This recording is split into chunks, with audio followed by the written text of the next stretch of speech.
angelica dicta deleantur nostra delicta. Filhos, continuamos neste quinto domingo do tempo comum a leitura do Sermão da Montanha, que primeiro lançou as bases da nova lei, as bem-aventuranças. A partir daí, nosso Senhor, falando hoje com as figuras de sal e de luz, vai dizer as consequências de quem vive aquelas bem-aventuranças. Vós sois o sal da terra, vós sois a luz do mundo. Talvez o significado escape, digamos assim, o significado inteiro da afirmação possa escapar para nós, porque nós só entendemos sal como tempero hoje em dia. E às vezes um tempero, digamos assim, mal falado, né? Não pode exagerar no sal, quem é hipertenso, cuidado com o excesso de sódio, está se tornando um vilão. Paciência. Não cabe a mim dar aqui receitas de nutrição, mas eu aconselharia vocês conversarem com algum nutricionista para ver se realmente o sal é um vilão, como tanto dizem. Mas não nos interessa agora de falar de quem é hipertenso. Nos interessa de entender a profundidade do que Jesus realmente disse quando nos comparou com o sal da terra e luz do mundo, à medida que nós vivemos as bem-aventuranças. Sempre é isto, à medida que praticamos a nova lei. E a nova lei é imitar Jesus, ponto. Eu não disse semana passada que as bem-aventuranças são um retrato de Cristo? E um retrato de quem aprendeu com Cristo a ser gente? Pois, então quem faz tudo isso, quem põe em prática as bem-aventuranças é sal da terra e luz do mundo. O sal, no tempo de Jesus, não era somente tempero, era também, mas servia para muito mais coisas. Primeiro, vós sois o sal da terra. O sal é usado para dar sabor, mas interessante que você não come sal. Você come alguma comida cujo sabor aparece melhor por causa do sal que se diluiu, que se misturou com aquilo ali. Tem coisa pior do que comer peixe insosso? Não desce. Isso só para citar um exemplo de uma comida que, se não tiver um pouco de sal para um tempero justo, fica intragável. O sal dá sabor. Portanto, quando Jesus disse, vós sois o sal da terra, pediu para que a gente desse gosto enquanto estivesse nesse mundo. Em que sentido? Vamos compreendê-lo retamente. Dá sabor.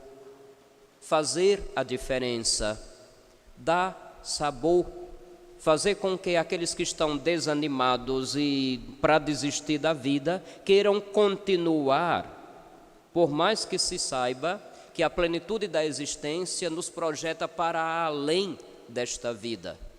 Mas para a gente chegar no além em plenitude, é necessário que nesta vida a gente já viva com o influxo da graça, em cooperação com a graça, vivendo a nova lei.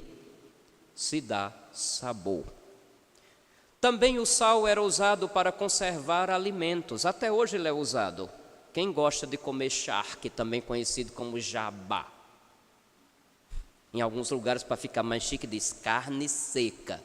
Carne seca é jabá, menino. É porque o povo lá do sul não quer imitar nordestino, porque fica meio assim, coisa de Paraíba. Tudo é coisa de Paraíba. Parece que aqui no Nordeste do Brasil só existe Paraíba ou somente a Bahia. Isso é uma ofensa para nós que vivemos uma região que se compõe de 9 estados, com culturas diferentes, culinárias diferentes. Porém, não vamos entrar também nessa seara. Veja, o sal era usado para conservar os alimentos. Foi graças a isto que foi possível que povos inteiros se deslocassem de um canto para outro. Foi graças a isso também que chegou gente do outro lado do oceano até este lado do oceano. Uma camada de sal, carne, outra camada de sal, carne, outra camada de sal, carne. E assim se conserva. É assim que se faz charque. Não é difícil, né? Ou então se salgava, secava-se ao sol. Todo mundo gosta de carne de sol bem preparada. e assim por diante. Então, se o sal é usado para conservar os alimentos para que não se estraguem, significa que tudo aquilo que contribui para uma vida digna e conforme a vontade de Deus, o cristão é chamado a colaborar, a salvar, a conservar. Haja, portanto, para conservar o que há de bom, para que haja vida e vida em abundância para o nosso povo. No tempo de Jesus, o sal também era usado para desinfecção, para limpeza. Até hoje também pode ser usado. Vira e mexe na internet, vocês veem algumas receitas caseiras para quando falta o desinfetante, como matar germes, como fazer com que tudo fique tinindo de limpeza. Sabia que colocar um punhado de sal num pouco d'água pode servir para limpar o seu banheiro até hoje? Pois é, o sal era usado para desinfecção de ambientes, no sentido material e também, às vezes, até tinha uma conotação espiritual no combate contra o mal, nos exorcismos, para se libertar. Muita gente acreditava nisso. Também o sal, ou seja, se era usado para desinfectar, o que é que, quando Jesus diz, vós sois o sal da terra, ele está querendo apenas dizer de novo, bem-aventurados os puros de coração. Purifica-se e promove a pureza onde passa. Assim deve ser o cristão, que é sal da terra. No tempo de Jesus, o sal também era medida de valor. Quando não se tinha moedas para se pagar o trabalho de alguém, se pagava com sacas de sal. E muitas vezes o preço de uma diária era dito tantos, hoje a gente chama quilos, mas naquele tempo tantas medidas de sal. Daí veio o nome salarium. Sabiam disso não, né?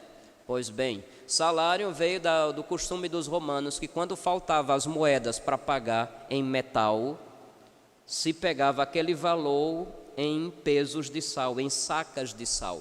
Daí veio o nome salário.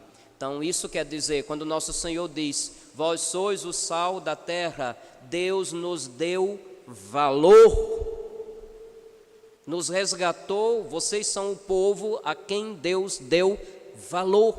Vocês são o povo que foi pago, por quem foi pago um preço de resgate. Vós sois o sal da terra. Também no Antigo Testamento se colocava sal na oferta do sacrifício do altar. Olha o livro do Levítico, se não me engano é no capítulo 2 do livro de Levítico, Antigo Testamento, onde se preceituava que quem fosse oferecer o sacrifício colocasse sal também, se oferecesse com sal. Assim, o sacrifício era visto como algo especial, limpo, puro, valoroso aos olhos de Deus.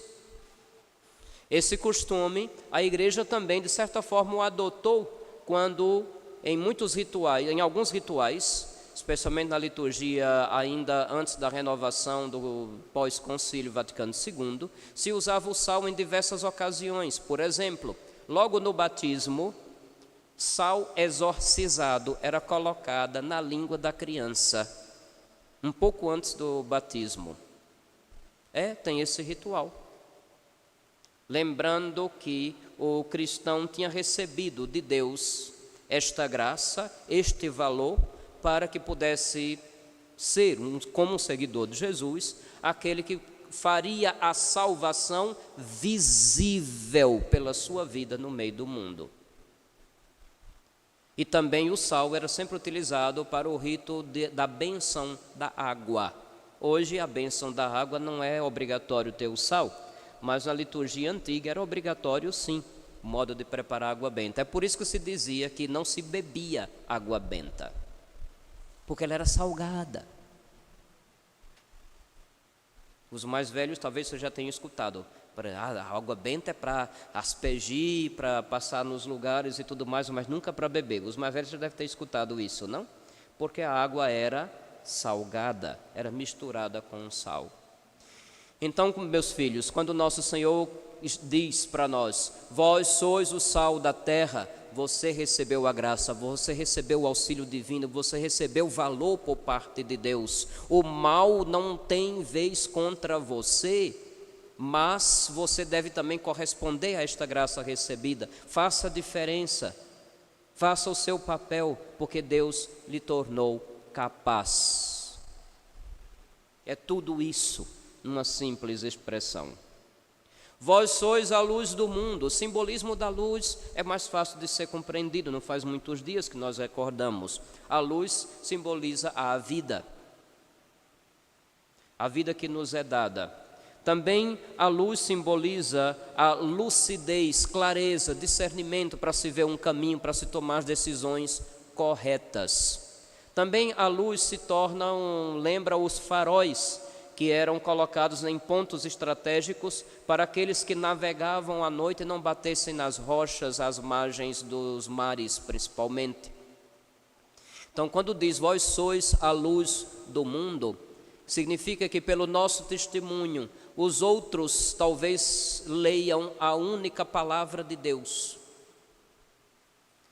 O nosso estilo de vida, o nosso testemunho deve ser por si só uma mensagem, deve gritar de tal forma que a gente não precisa usar palavra nenhuma para anunciar Jesus. Me entendem? O nosso testemunho deve ser de uma autenticidade tal que a gente não precise falar diretamente de passagem do Evangelho, até porque evangelizar não é decorar trechos da Bíblia e sair repetindo eles de porta em porta. Pensemos, meus filhos. E claro, ao ser sal da terra, luz do mundo, o testemunho daquele amor que nós aprendemos de Cristo é o principal que nós devemos nunca esquecer, nunca tirar da nossa visão e também dos nossos hábitos. O Antigo Testamento já preparava aquela bem-aventurança que dizia respeito aos pobres. Não desprezar os mais pobres, diz o profeta Isaías, se tu repartires o pão com o faminto, acolher os pobres e peregrinos, vestir-os nus, tua luz brilhará como a aurora, se acolheres de coração aberto o indigente, prestares socorro ao necessitado. Nascerá nas trevas a tua luz, e tua vida, por mais escondida que ela seja, será como o meio-dia. A nossa tradução não está muito feliz não, está dizendo aqui, e tua vida obscura será como o meio-dia. O ideal seria a tua vida escondida, por mais escondido que você queira ser, por mais discreto que você queira ser, querendo ou não, as pessoas vão enxergar em você algo que ultrapassa você. É por isso que os santos exercem atração, não pelos discursos belos que fazem, mas pelo seu estilo de vida, a forma como acolhe, a forma como estão junto dos mais pobres, não apenas como aqueles que têm algo para dar, mas como aqueles que se somam com os mais pobres, para não desprezá-los, para não esnobar, de forma que os envergonhe por um esbanjamento de riqueza ou de posição social importante. Nem todo mundo talvez concorde com o que eu acabei de dizer, porque tem gente que gosta de parecer importante quando distribui cesta básica, parecer rico quando chega em lugares simples.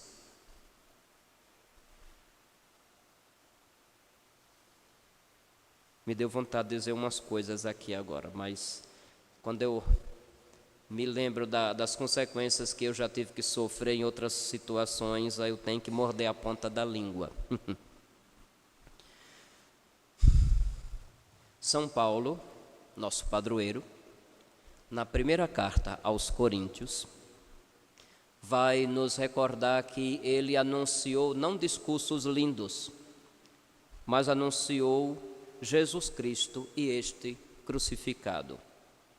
São Paulo não estava fazendo propaganda de um símbolo religioso.